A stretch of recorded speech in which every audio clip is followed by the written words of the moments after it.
아멘.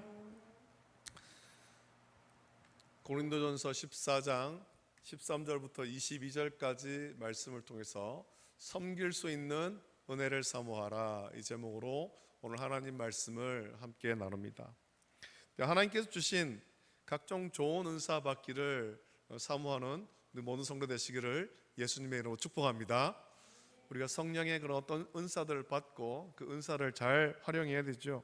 받은 바 그 성령의 은사들로 개인의 영적 유익과 함께 교회 공동체의 유익을 우리가 함께 구해야 할 것입니다.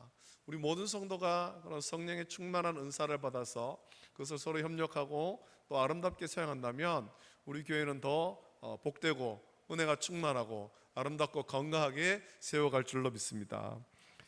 우리가 이 고린도전서 이 말씀을 묵상하면서 지난 시간에 바울이 방언과 예언을 예로 들어 말씀하면서 하나님께서 우리에게 은사를 주신 목적에 대한 말씀을 우리가 함께 나누었습니다. 하나님께서 은사를 주신 목적은 그 은사를 통해서 교회 전체에 유익하게 하기 위함입니다. 어떤 은사라도 그 은사가 교회에 유익하지 못하다면 받지 못한 것만 못한 것이죠. 안 받는 것보다도 차라리 못한 것입니다. 우리가 하나님께 받은 각종 은사가 유익해지려면 함께 있는 지체를 사랑함으로 은사를 사용할 때 그것이 온전히 유익할 수가 있습니다. 그래서 바울은 고린도전서 13장에서 사랑에 관해서 굉장히 많이 강조했습니다. 그 은사가 12장에서 말한 그 은사들이 온전하게 사용되려면 사랑으로서 은사를 사용해야 하는 것입니다. 바울은 고린도전서 13장을 온전히 할애하면서 한 장을 전체를 온전히 할애하면서 다른 어떤 은사보다 더 큰 은사, 그 사랑의 은사에 대해서 말씀했습니다. 이 사랑은 입술로만 사랑하는 것이 아니라 진정으로 지체를 품고 사랑하는 것입니다. 온전한 사랑이죠. 함께 영적 유익을 구하는 사랑입니다. 이 사랑의 은사로 받은 바 성령의 은사들을 사용할 때 그것이 우리 모두에게 교회 공동체에 유익할 수가 있는 것입니다. 여러분, 저와 여러분들은 모든 일에 완벽할 수 없습니다. 모든 일을 혼자서 다 잘할 수는 없습니다.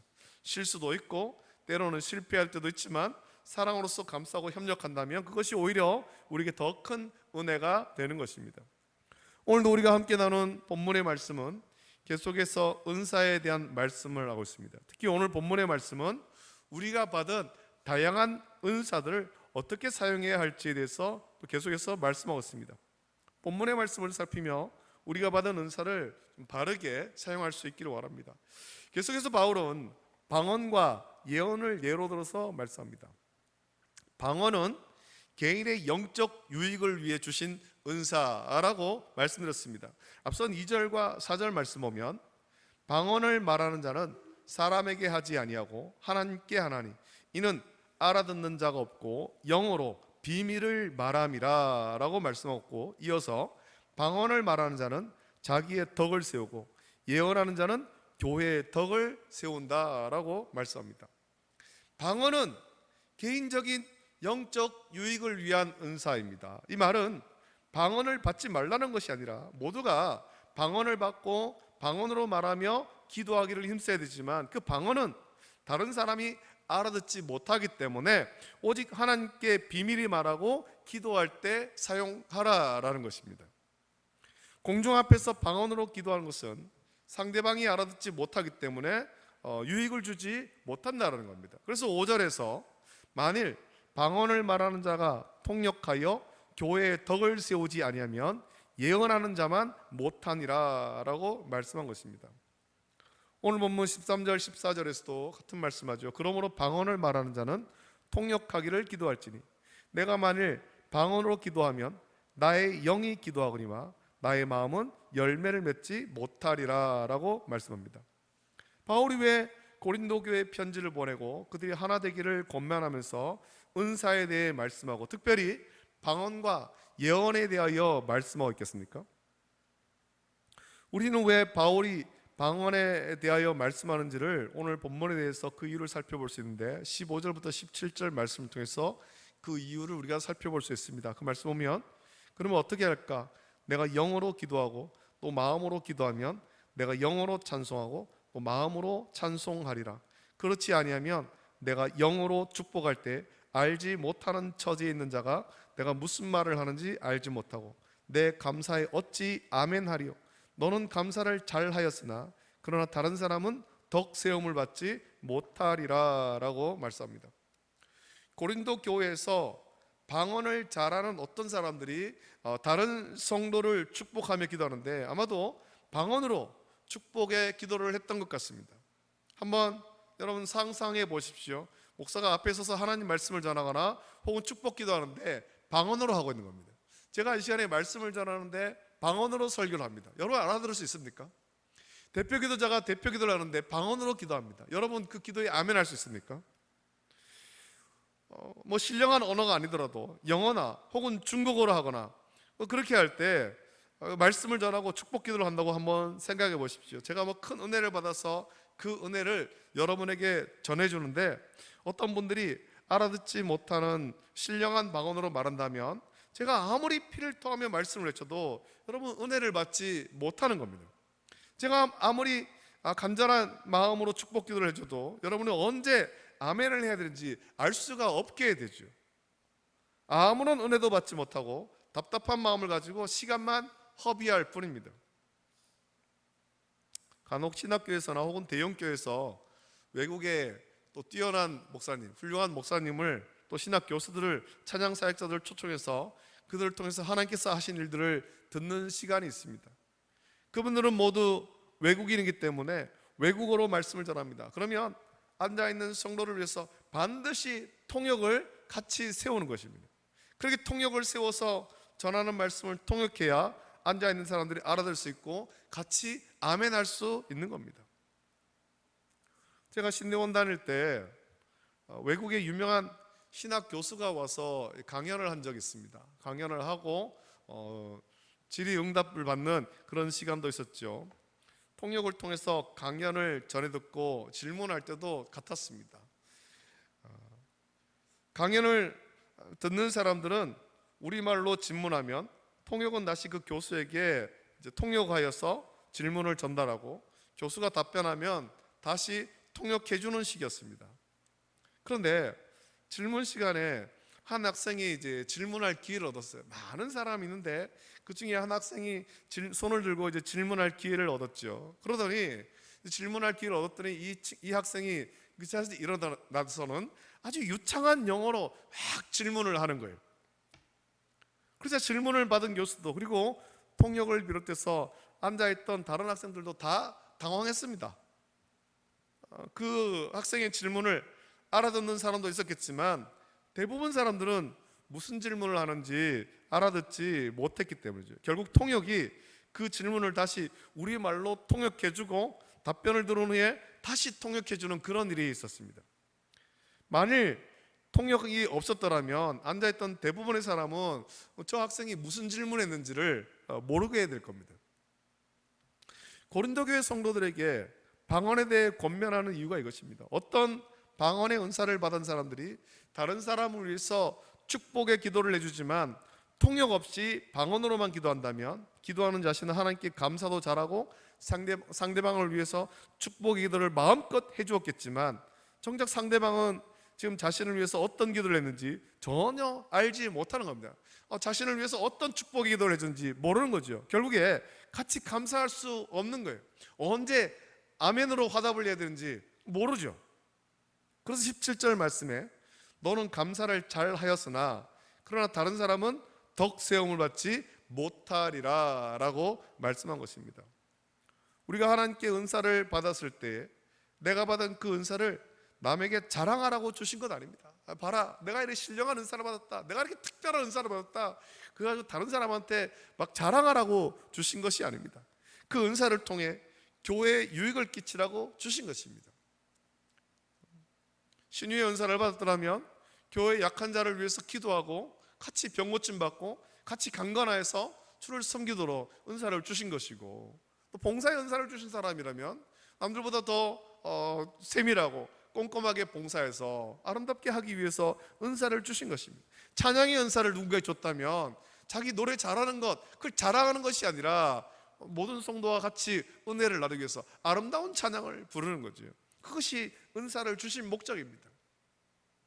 우린 이것을 잊지 말아야 됩니다.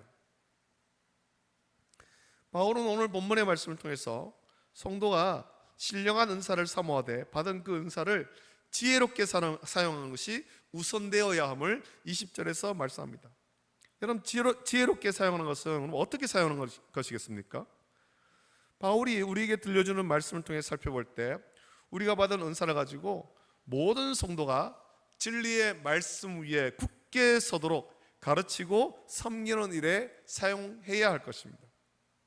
19절 20절 말씀 보면, 그러나 교회에서 내가 남을 가르치기 위하여 깨달은 마음으로 5마디 말을 하는 것이 1만 마디 방언으로 말하는 것보다 나으니라. 형제들아, 지혜에는 아이가 되지 말고 악에는 어린아이가 되어라. 지혜는 장성한 사람이 되라 라고 말씀했습니다.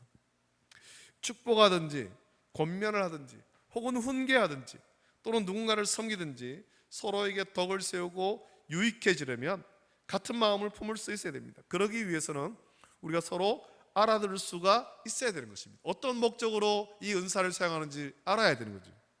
나는 은혜 받고 감사해서 누군가에게 하나님께서 베풀어 주신 은혜를 전하고 축복의 기도를 하지만 다른 사람이 알아들을 수 없는 신령한 방언을 한다면 다른 사람들이 어떻게 알아듣고 같이 은혜를 주겠습니까? 어떻게 같이 감사할 수 있겠습니까? 사랑으로 은사를 사용하는 것도 같은 뜻 아니겠습니까? 상대방을 사랑하고 아껴주며 사랑의 마음이 전해지고 같은 마음으로 섬길 때 그것이 교회 전체에 유익이 되는 것입니다. 여러분, 우리는 교회에서 섬길 때 우리 어떤 일을 섬기든지 그것이 교회 전체에 유익하도록 해야 되는 것입니다. 그러기 위해서 지체를 사랑해야 되는 거죠. 방언의 은사가 신령한 것이고 그것이 개인의 영적 유익에 아주 좋은 것이지만 또한 교회 전체 유익을 구하고 교회를 섬기고 성도를 섬기기 위해서 공중 앞에서는 그것을 또한 자제할 줄도 알아야 하는 것입니다. 만일 방언으로 섬긴다면 반드시 통역을 세움으로 같이 은혜를 누리라고 했습니다. 자, 그렇다면 교회 전체 앞에서 사용하지도 못하는 방언의 은사를 왜 주셨겠습니까? 21절 22절 보면 율법에 기록된 바 주께서 이르시되 내가 다른 방언을 말하는 자와 다른 입술로 이 백성에게 말할지라도 그들이 여전히 듣지 아니하리라 하였으니, 그러므로 방언은 믿는 자들을 위하지 아니하고 믿지 아니하는 자들을 위하는 표적이나 예언은 믿지 아니하는 자들을 위하지 않고 믿는 자들을 위함이니라 라고 말씀합니다. 여러분, 이 말씀의 예가 사도행전에 기록되어 있지 않습니까? 성령을 보내시겠다라는 예수님의 말씀을 받고 모여서 기도하던 120명의 성도는 오순절에 이르러서 성령의 충만함 받고 성령이 말하게 하심을 따라서 각각 다른 언어들로 말하기를 시작했다라고 사도행전 2장 4절에 기록되어 있습니다. 이 모습을 보고 천하에서 와서 예루살렘에 머물러 있던 경건한 유대인들이 이 모습을 신기하게 여겼죠. 그리고 그들 중에 어떤 사람들은 성령의 충만함을 받고 방언으로 말하는 이들을 조롱하며 그들이 새 술에 취했다라고 말하게 됐습니다. 여러분, 성령의 충만함 받은 120명의 성도가 전한 것이 무엇입니까? 각각 다른 언어로 하나님의 큰 일을 말한 겁니다. 각각 다른 언어로. 성령의 충만함 받은 사람들에 대해서 사도행전 2장 7절에는 다 갈릴리 사람이라고 소개합니다. 이들은 많은 지식이 있는 사람이 아니에요. 많은 지식을 배우고 다른 언어를 배우고 다른 언어를 아주 능숙하게 할 수 있는 그런 사람들이 아니라는 겁니다. 그런데 성령 충만함 받자 각기 다른 언어로 하나님의 큰 일을 말했고, 그날에 그곳에 모였던 다른 지방에서 온 많은 유대인들이 그 모습을 보고 놀랐고 결국 베드로를 통해서 하나님 말씀 듣고 그날에 3,000명이나 예수님을 구주로 믿는 역사가 일어난 것입니다. 그래서 이 다른 방언은 믿지 않는 자들을 위한 것이다 라는 것이죠. 방언은 믿지 아니하는 자들을 위하는 표적이라는 말씀이 이것입니다. 우리가 다른 언어로 하나님의 큰 일을 선포하는 겁니다. 방언은 우리가 신령하게 되었음을 보여주는 증거입니다. 전혀 방언하지 못하는 사람이 성령 충만함 받고 방언을 말하는 것이 하나님께서 믿지 아니하는 자들에게 주시는 표적인 것입니다. 오늘 본문을 통해서 바울은 교회 안에서 성도들이 다양한 은사를 받고 그 은사를 사용해서 교회를 섬기되 모두에게 유익하도록 섬기라고 말씀합니다. 모두에게 유익하도록 섬기기 위해서 모두가 알아들을 수 있는 언어로 섬기라고 권면하는 겁니다. 이것은 방언을 말하지 말라는 것이 아니라 모두가 알아들음으로 같은 마음을 품고 섬기라는 겁니다. 아무리 좋은 은사를 받았다 하더라도 우리 성도들이 서로 마음이 하나 되지 못하고 서로가 알아듣지 못한다면 그 교회에 유익을 줄 수 없습니다. 다른 지체에게 유익을 줄 수가 없다라는 겁니다. 우리가 은사를 사용하는 목적은 오직 교회에 유익을 끼치기 위함이라는 것을 여러분 항상 기억하십시오. 우리가 받은 바 다양한 은사들을 교회의 유익을 위하여 지혜롭게 사용하므로 모두가 은혜 받도록 섬기는 저와 여러분 되시기를 예수님의 이름으로 축복합니다. 기도하겠습니다. 좋으신 아버지 하나님, 감사합니다. 시간에도 주의 전으로 인도하시고 하나님을 예배하게 하심을 감사함을 드립니다. 아버지 하나님, 우리가 이 고린도전서의 말씀 묵상하면서 우리 교회가 하나님께서 기뻐하시는 교회로 온전하게 변화될 수 있도록 은혜 주시고, 또 고린도전서에서 또 바울이 권면한 것과 같이 우리가 서로 사랑하고 또 그래서 모든 지체가 협력하여 함께 교회를 세워나갈 수 있도록 은혜를 덧입혀 주시옵소서. 감사를 드리며 걸어가신 예수님의 이름으로 기도드립니다. 아멘.